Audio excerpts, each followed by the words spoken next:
वर्तमान समय में जो घटनाएं घटित हुई है, जो आंदोलन की रूपरेखा हमने 8 फरवरी को जो सत्याग्रह शुरू किया था, वो बिल्कुल गांधीवादी तरीके से, अहिंसात्मक तरीके से वो सत्याग्रह चल रहा था। और आप सभी के बीच वो वीडियो कवरेज है, आप सभी के बीच वो फुटेज है, जिसमें कि पुलिस ने रात को वहाँ से हम लोगों को जबरन उठाकर जो चीज़ें हुई, उसके बाद से जो 9 तारीख को सड़कों पर जनसैलाब आया, एक आक्रोश के रूप में आया। और आक्रोश होना भी स्वाभाविक था। जिस प्रकार से हमारे साथियों के साथ ज़बरदस्ती की गई थी, हमारे साथियों को जबरन करके वहाँ से उठाया गया था, वो आक्रोश आना स्वाभाविक था। इसलिए मैं कहना चाहूँगा कि बेरोजगारी और भ्रष्टाचार की इस लड़ाई में जो प्रदेश भर से सभी छात्रों, सभी सामाजिक संगठनों, सभी सामाजिक कार्यकर्ताओं, सभी अभिभावक गणों का जो सहयोग मिला, उसके लिए मैं आप सभी का धन्यवाद ज्ञापित करना चाहता हूँ। शायद मेरे पास शब्द ना हो इस धन्यवाद ज्ञापित करने के लिए, क्योंकि ये लड़ाई जिस प्रकार से देहरादून से ये चिंगारी शुरू हुई और उसके बाद मैंने देखा कि प्रदेश के हर जिले में, हर ब्लॉक में, हर तहसील में, यहाँ तक कि गांव-गांव में इस लड़ाई ने, इस चिंगारी ने आग का रूप ले लिया। और इस दौरान जो घटनाएं घटित हुई, इस दौरान हमारे संगठन के जो कुछ कार्यकर्ता थे, 13 लोगों को जेल यात्रा कराई गई और गंभीर धाराओं के तहत मुकदमे दर्ज करने की कोशिश की गई, जिस पर 307 जो अटेम्प्ट टू मर्डर। अब आप देख सकते हैं कि यहाँ पर मैं आपको थोड़ा स्पष्ट कर दूं कि हमारी कोई लड़ाई पुलिस प्रशासन से नहीं थी। अगर पुलिस प्रशासन हम पर 307 धारा के तहत मुकदमा दर्ज करना चाहती है, तो उनको भी थोड़ा ये गहनता से इस पर विचार करना चाहिए था, क्योंकि हमारी पुलिस से कोई लड़ाई नहीं थी। हाँ, इस सिस्टम से लड़ाई थी और इस सिस्टम से लड़ाई आगे भी जारी रहेगी। अब बीच में जो उपद्रव आए थे, जिन्होंने पत्थरबाजी करी, जिन लोगों ने, अब वीडियोज में तो पुलिस ने उन लोगों के, कुछ लोगों को चिन्हित करके उनके फुटेज डाले हैं, उनके वीडियो डाले हैं। उसके उपरांत वहाँ पर कुछ लोगों ने, जो पुलिस के हाथों में जो पत्थर थे, वो भी देखे गए हैं। तो ये पथराव पुलिस की ओर से हुआ या ये पथराव युवाओं की ओर से हुआ, यह स्पष्ट कर पाना संभव नहीं है। और अगर हमारी जांच एजेंसियां, हमारी इंटेलिजेंस ये स्पष्ट कर देती है, तो वो इसके लिए स्वतंत्र है और स्पष्ट भी करना चाहिए। अब मैं कहना चाहता हूं कि जिस मांग को लेकर यह आंदोलन शुरू हुआ था, सबसे पहले तो उत्तराखंड के इतिहास में जितनी भी 22 वर्षों में जांच एजेंसियां गठित की गई, उन जांच एजेंसियों में जब जब जांचें शुरू हुई, ये उत्तराखंड की जनता को, उत्तराखंड के बेरोजगार युवाओं को, उनके अभिभावकों को ये बात गौर से समझनी चाहिए कि जब जब भी बड़ी जांचें हुई और उन जांचों में, जांच SIT की हो, STF की हो या प्रदेश स्तर की जो जांच समितियां हैं उनकी जो जांच है, उस जांच में जब जब बड़े अधिकारी, बड़े नेता का नाम सामने आने लगा, तो वो जांचें ठप पड़ने लगी। वर्तमान घटनाक्रम को देखते हुए उत्तराखंड के इतिहास में ये पहला दौर होगा जब इतने बड़े मात्रा में यहाँ पेपर लीक की घटनाएं सामने आ रही है, भ्रष्टाचार की जो घटनाएं वो सामने आ रही है। पेपर लीक अन्य प्रदेशों में भी हो रहे हैं, परंतु उत्तराखंड में आपने जिस पेपर को भी टच किया, आपने जिस पेपर में भी जांच के लिए हाथ डाले, उन पेपरों में भ्रष्टाचार मिला। इसलिए हमारी जो पहली मांग थी कि उत्तराखंड में माननीय उच्च न्यायालय के मुख्य न्यायाधीश की निगरानी में CBI जांच हो, वो मांग जरूरी है और वो मांग प्रदेश हित की मांग है, वो मांग छात्र हित की मांग है। इसलिए उत्तराखंड सरकार को चाहिए कि आप इस पर संज्ञान लेकर सीबीआई जांच के आदेश दे दें। मैं आपको बता दूं कि अभी हिमाचल में एक पेपर हुआ था, वो लीक हुआ पुलिस कांस्टेबल का, उसके बाद वहां पर उसकी जांच करवाई गई, वहां पर सीबीआई बुलाई गई और देहरादून में जो ये घटना घटित हुई, शायद ये नौबती नहीं आती अगर सरकार समय से ये फैसला ले लेती। और मैं कहना चाहता हूं कि उसके बाद 2 दिन बाद अरुणाचल में ऐसी घटनाएं सामने आती है जिसमें वहां के छात्र सड़क पर विरोध प्रदर्शन करने उतरते हैं। वहां भी यही घटना हुई, सड़क पर आक्रोशित छात्रों ने वहां पर सरकार का विरोध किया और वहां भी 144 जो धारा है वो लागू की गई। और उसके बाद जब सरकार को लगा मामला गंभीर है, वो सरकार की नैतिकता थी, वो सरकार की अपनी एक सत्यवादी सरकार थी, जिन्होंने तुरंत वहाँ के जो मुख्यमंत्री है पेमा खांडू जी, उन्होंने तुरंत सीबीआई को ये मामला ट्रांसफ़र कर दिया। परंतु उत्तराखंड में सीबीआई को मामला ट्रांसफ़र क्यों नहीं हो रहा है, इस पर गहन विचार करना होगा। हम पर और हमारे साथियों पर जो मुकदमे हुए हैं, वो मुकदमे चाहिए आंदोलन के दौरान हुए हो या वो मुकदमे चाहिए हमारे जेल जाने के बाद जो शहीद स्मारक पर हमारे लोग बैठे हुए थे, उनके साथ जो उनका मानसिक उत्पीड़न किया गया, उनके साथ जो उन्हें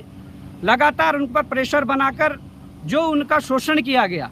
और धारा 144 का हवाला देते हुए उन पर जो मुकदमे किए गए, सरकार को ये गंभीरता से बात लेनी चाहिए कि उन सब के मुकदमे बिना शर्तों के वे वापस लिए जाएं, नहीं तो आगे और भी जो चीज़ें हैं वो होंगी। क्योंकि ये पढ़ने लिखने वाले छात्र हैं, ये अपने जायज़ मांग के लिए बैठे हुए थे, ये किसी राजनीतिक संगठन के जो व्यक्ति नहीं है, राजनीतिक दल के व्यक्ति नहीं थे। अपनी मांगों को लेकर, जायज़ मांगों को लेकर आप लोगों ने इन पर मुकदमेबाजी की, जिसका मैं पूर्ण तरीके से विरोध करता हूं, हमारा संगठन पूर्ण तरीके से विरोध करता है। शहीद स्मारक में 144 धारा लागू होने के बाद वहां पर कई 50-60 लोगों के नाम लिए गए, उन पर मुकदमों का डर दिखाया गया, उन पर मुकदमे किए गए। तो उन लोगों के मुकदमे सरकार को वापस लेने चाहिए। और मैं कहना चाहता हूं कि तमाम जो हमारे जो उत्तराखंड आंदोलनकारी मंच है, हमारी जो बार एसोसिएशन है, हमारे जो और सामाजिक कार्यकर्ता है, जिन्होंने हमारे जो साथी जेल के बाहर रहते हुए शहीद स्मारक पे जिन्होंने धरना जारी रखा हुआ था, उनका जिन लोगों ने भी सहयोग किया, उसमें तमाम सामाजिक कार्यकर्ता हैं, तमाम आंदोलनकारी हैं, तमाम और भी साथी हैं, जो उनका भी मैं एक बार दिल की गहराइयों से हार्दिक आभार करता हूं कि आप लोगों की बदौलत वो वहां पर टिक पाए, उन्होंने संघर्ष कर पाया। और वहाँ पर हमारी जो बहनें बैठी हुई थी, उन्होंने इतना संघर्ष किया, इतना हौसला दिखाया कि सरकार को उनके जो मांगे थी, जिसको लेकर वो वहाँ पर बैठे थे, और सरकार प्रशासन उन्हें उठाना भी चाहती थी, परंतु उन्हें वहाँ से उठा नहीं पाए, क्योंकि वो वहाँ पर जो हौसले थे वो उनके बुलंद थे। मैं कहना चाहता हूँ कि वहाँ से जो धरना को, जो कोर्ट परिसर है, वहाँ से धरने को जो स्थगित करने की बात आई, उस पर मैं आप लोगों को कहना चाहता हूँ कि 13 लोगों को जो सशर्त जमानत मिली थी, उसमें कुछ जो शर्तें रखी हुई थी, उसको देखते हुए और उसमें जो मान्य जो हमारे न्यायालय है, उन्होंने जो कुछ शर्तें रखी थी, उन शर्तों को मानते हुए सबके साथ हमने पहले बैठक की। जो हमारे जेल के अंदर लोग थे उनके साथ, और जो हमारे जेल के बाहर जो शहीद स्मारक पर संघर्ष कर रहे थे, उसके बाद उन सबसे बैठक करके यह निर्णय लिया गया था कि हम माननीय न्यायालय की जो आदेश है उसका पालन करते हुए, और जो हमारे आंदोलनकारी लोग थे उन्होंने भी पूरा सहयोग किया था, हमारे बार एसोसिएशन ने पूरा सहयोग किया था, उनकी भी कुछ मान सम्मान रखने के लिए वो जगह हमने इसलिए खाली करवाई क्योंकि जो आगे की रणनीति है वो जो हमारे लोग बाहर जो आंदोलन कर रहे थे उनके साथ बैठकर, जो जेल के अंदर थे उनके साथ बैठकर आगे की रणनीति बनाई जाएगी। और अभी तक जो निकल कर आया है उसमें सबसे पहला बिंदु ये है कि सबसे पहले जो हमारे लोग जो बाहर जो डटकर मुकाबला कर रहे थे उनमें से कई हमें नेतृत्वकर्ता भी मिल चुके हैं। उन्हें संगठन का दायित्व सौंपा जाएगा, संगठन का विस्तार किया जाएगा और हमारे तमाम जो पिथौरागढ़ से लेकर उत्तरकाशी और जौनसार तक जिन लोगों ने भी इस आंदोलन को एक नया रूप दिया, गांव में रहकर या पहाड़ों के छोटे शहरों में रहकर या कहीं से भी जो आंदोलन को समर्थन दिया या आंदोलन का समर्थन जिन्होंने किया, उन सब से बातचीत जारी है। उन सबको एक मंच पर लाकर ये आगे की रणनीति तय की जा रही है और जल्दी ही आज शाम तक या कल इन लोगों से भी बात की जाएगी जिन लोगों ने हमारे जेल जाने के बाद बाहर नेतृत्व किया। और उसके बाद जो संगठन का जो पहला निर्णय था वो यही था कि संगठन का विस्तार किया जाएगा और उसके बाद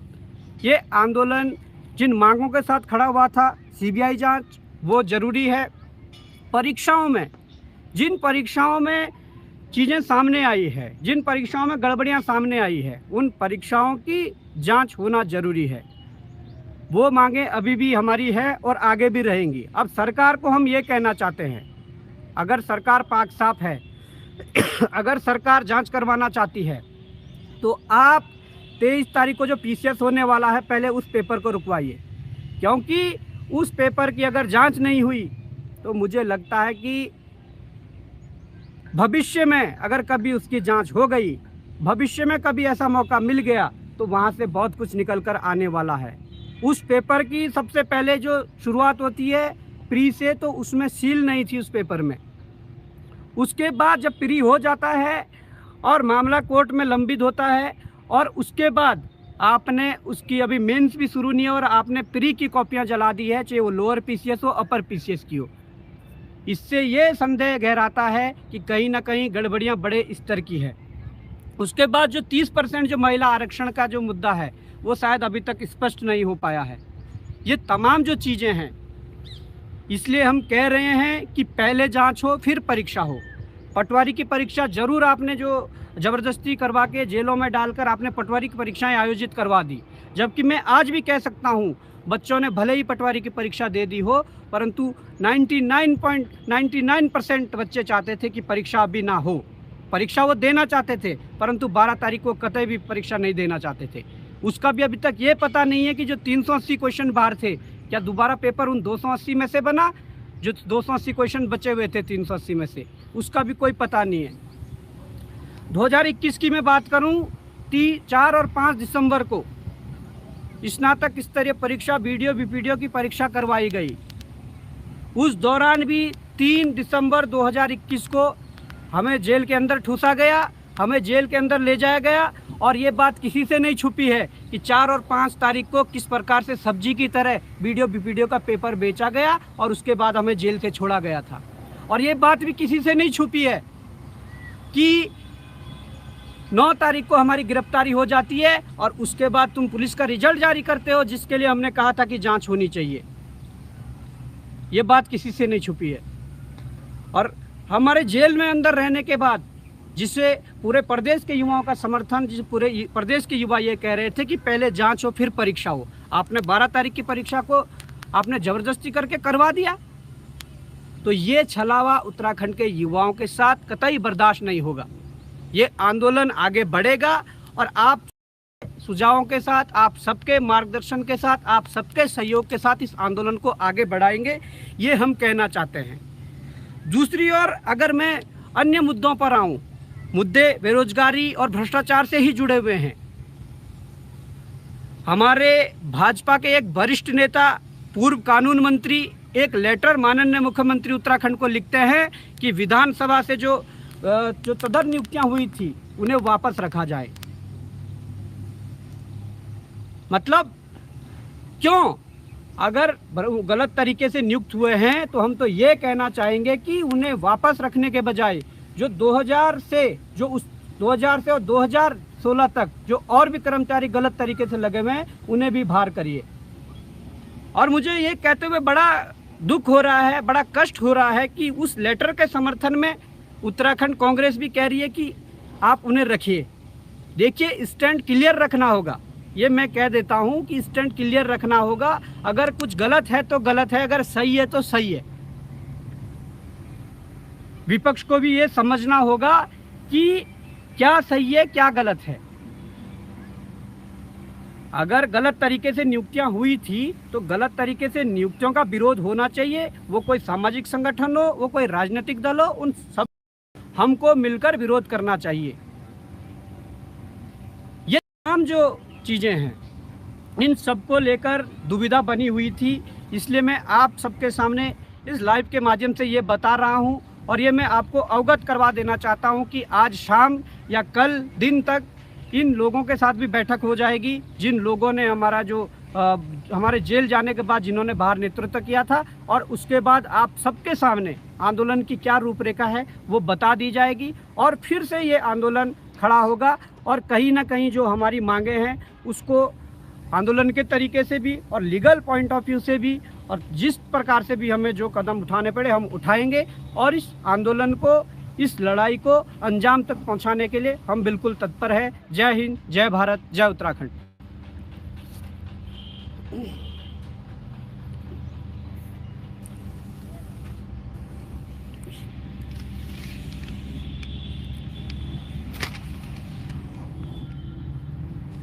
कितना आ गया था?